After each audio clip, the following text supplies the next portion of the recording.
Management et gestion des organisations, c'est un programme à destination de cadres exécutifs qui ont déjà une belle partie de carrière derrière eux, à peu près 15 ans d'expérience professionnelle. Des personnes qui sont en devenir professionnel, donc qui ont déjà de belles réalisations et qui ont un projet pour finalement gravir, monter des marches, accompagner toujours plus leur organisation et leurs équipes vers de nouveaux projets. Bien sûr qu'on apprend dans son entreprise, on apprend de nos clients, de nos équipes et de la ligne hiérarchique, mais c'est important de pouvoir se nourrir de d'autres secteurs, de pairs, mais aussi de d'autres directions.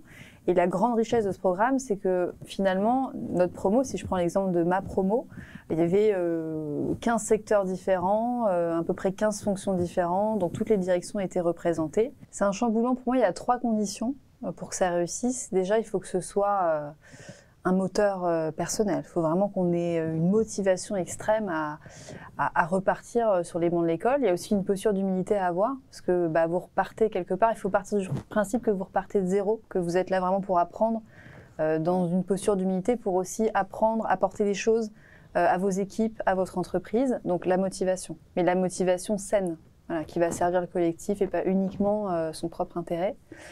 Ensuite, il faut vraiment une mobilisation et un soutien total de son entreprise et de son cercle personnel, puisque ça demande forcément des sacrifices. On ne va pas vous garantir que ce qu'on vous dit à l'instant T, c'est valable pour 10 ans. Je dirais presque qu'on va vous dire l'inverse, c'est-à-dire qu'on vous dit à l'instant T, voilà ce qu'on peut vous dire, voilà comment les choses se passent, voilà ce qu'on peut vous apporter comme méthode ou comme manière de faire.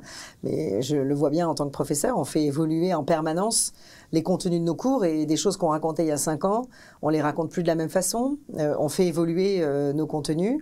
Et donc, quelque part, nos participants, je dirais qu'ils ont appris un savoir-être aussi, presque autant qu'un savoir tout court. Il faut faire attention en formation exécutive, on n'est pas que dans du descendant, loin de là. On est beaucoup dans le partage. Et finalement, les participants, ils apprennent autant d'eux-mêmes, entre eux, parce que chacun a pu vivre dans sa propre organisation, ce que chacun fait dans son propre contexte professionnel qui est différent du voisin.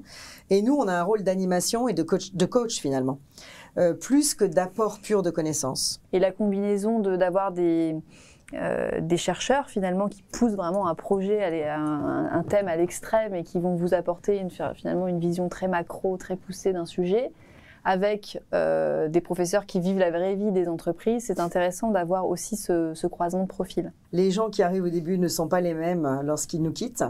On a vraiment le sentiment de cette élévation, cette prise de hauteur, cette prise de recul qu'ils vont avoir et que c'est aussi une respiration. Vous allez forcément trouver votre place dans cette articulation entre le tronc commun, les modules spécialisés, l'exercice de thèse. Ça demande une agilité intellectuelle, mais vous en ressortez beaucoup plus fort et transformé. Donc allez-y, foncez. Thank you.